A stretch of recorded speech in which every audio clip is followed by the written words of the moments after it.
Recipe టేబుల్‌కు స్వాగతం. ఈరోజు recipe టేబుల్‌లో ఎంతో రుచిగా ఉండే దాల్ ఫ్రైను ఈజీగా ఎలా తయారు చేయాలో నేర్చుకుందాం. ఈ dal fry north Indian special recipe. అలాగే ఎంతో టేస్టీగా కూడా ఉంటుంది. దాల్ ఫ్రైకు కావాల్సిన పదార్థాలేంటో చూద్దాం. కందిపప్పు 1 కప్పు, ఒక అరగంట లేదా గంట సేపు నానబెట్టుకుని కుక్కర్‌లో వేసుకోండి. పసుపు అర టేబుల్ స్పూన్, ఉప్పు రుచికి సరిపడినంత. అలాగే పప్పులోకి కావాల్సిన పదార్థాలేంటో చూద్దాం. వెల్లుల్లి రెమ్మలు 6 చిన్న ముక్కలుగా కట్ చేసుకోండి.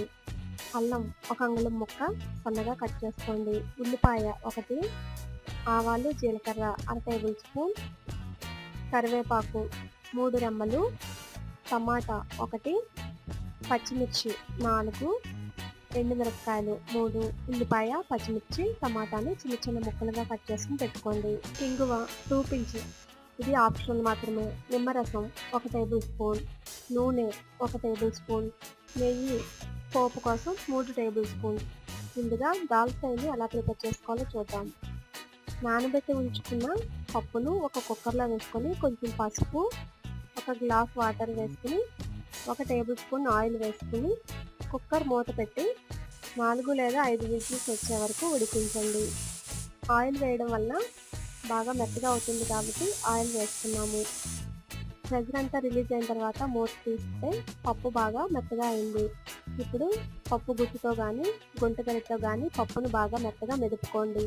ఇందులో తగినంత ఉప్పు వేసి బాగా మిక్స్ చేసుకుని ఒక పక్కన సిద్ధం చేసుకోండి.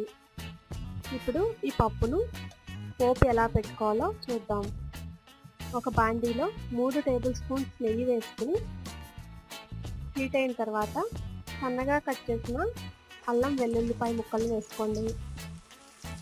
వెల్లుల్లిపాయ ముక్కలు అల్లం ముక్కలు సన్నగా కట్ చేసుకోవడం వలన త్వరగా ఫ్రై అవుతాయి. అలాగే ఫ్రాగ్రెన్స్ కూడా చాలా బాగుంటుంది.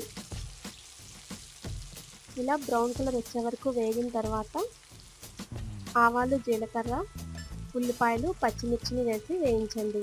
ఉల్లిపాయలు కూడా లైట్ గోల్డెన్ బ్రౌన్ కలర్ వచ్చే వరకు మీడియం హీట్లో పెట్టుకుని వేగించండి. ఇలా బాగా వేపుకున్న తర్వాత కరివేపాకు ఎండుమిరపకాయలు కూడా వేసి ఒకసారి బాగా మిక్స్ చేసుకోండి.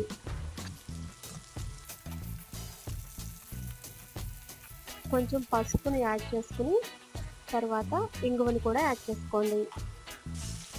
ఇంగువ ఆప్షనల్ మాత్రమే. ఇప్పుడు సన్నగా కట్ చేసిన టమాటా ముక్కలు వేసుకుని టమాటాలు మెత్తగా అయ్యేంత వరకు బాగా ఫ్రై చేయండి. అలాగే మనం పోపు వేసుకున్నప్పుడు నెయ్యితో వేసుకుంటే రుచి చాలా కొమ్ముగుమలాడుతూ ఉంటుంది. ఇప్పుడు మనం సిద్ధం చేసి ఉంచుకున్న పప్పును ఈ మిక్సర్లో వేసుకోండి. ఈ పోపులో వేసుకుని ఒకసారి బాగా మిక్స్ చేసుకోండి.